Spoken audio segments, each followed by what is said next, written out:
Buffalo Grill est de retour, en salle, mais aussi sur Uber Eats et en vente à emporter. De quoi savourer le plaisir de nos ribs fondants, leur sauce barbecue et nos généreux burgers. Buffalo Grill, zone du Chêne Saint-Amand à Saint-Dizier et sur buffalogrill.fr.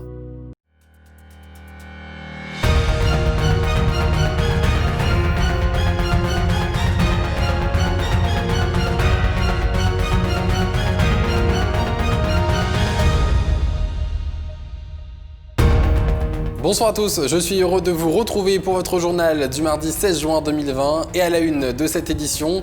Aujourd'hui, 2 manifestations se sont tenues, une à Saint-Dizier et une à Bar-le-Duc. Plus d'explications dès le début de ce journal. L'ADPI de la Meuse a repris toutes ses activités, illustration dans un instant. Et le casting de Miss Marne s'est tenu la semaine dernière dans des conditions un peu particulières, vous le verrez.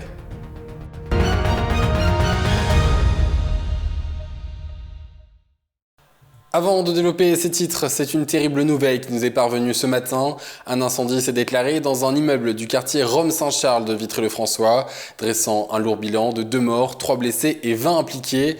Les 2 personnes décédées avaient une cinquantaine d'années et vivaient dans le logement d'où est parti le feu. Pour des raisons toujours inexpliquées, la gendarmerie a ouvert une enquête.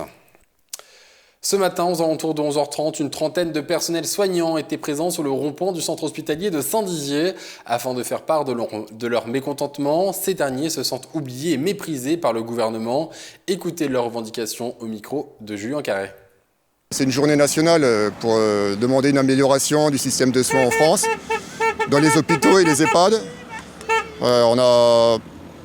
En ce moment, on profite du Ségur donc, pour les négociations au niveau national. Ce qu'on demande, c'est une amélioration des soins, du meilleur matériel, une revalorisation des salaires aussi.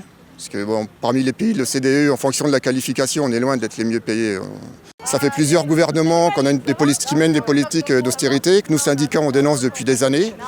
Et il a fallu une crise comme le Covid-19 pour montrer que vraiment on avait atteint des limites et qu'il fallait améliorer les conditions de travail, de soins, Quelques heures plus tard, à Bar-le-Duc, le personnel soignant de l'hôpital meusien a également manifesté devant les portes du centre hospitalier. Certains ont également jeté leur blouse au sol afin d'exprimer leur ras-le-bol. Benjamin Vieville a recueilli leurs propos. Non à la dictature administrative, non au mépris des soignants. Oui aux heures supplémentaires générées par le Covid, payées comme cela nous avait été promis.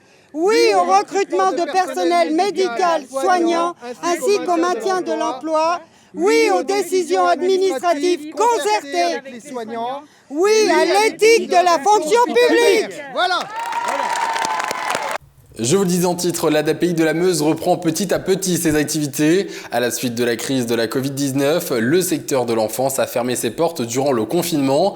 Après la mise en place des mesures sanitaires, les enfants de l'ADPI ont repris le chemin de l'école au sein de l'établissement. Un reportage signé Julien Carré.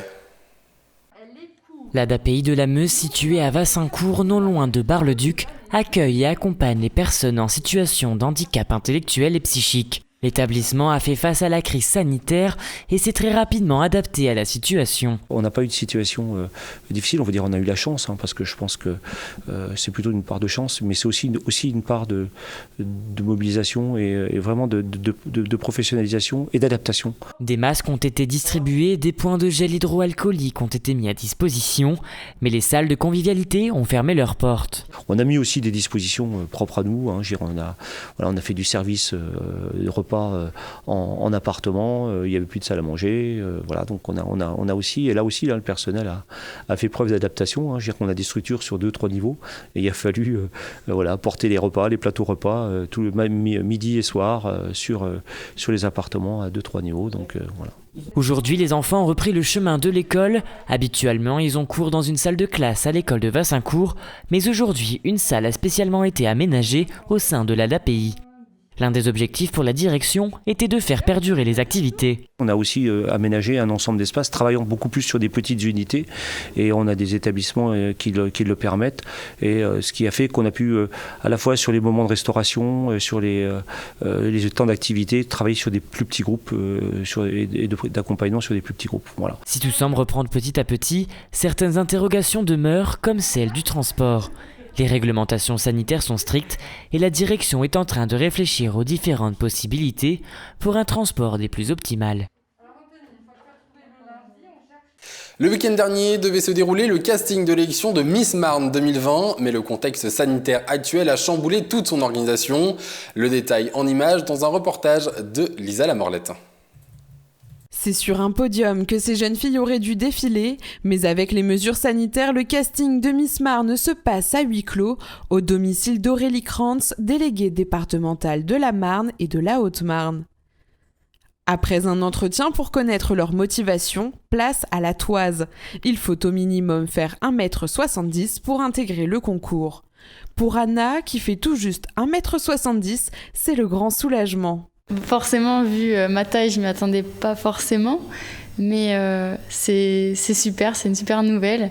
Je suis très contente de pouvoir commencer cette aventure.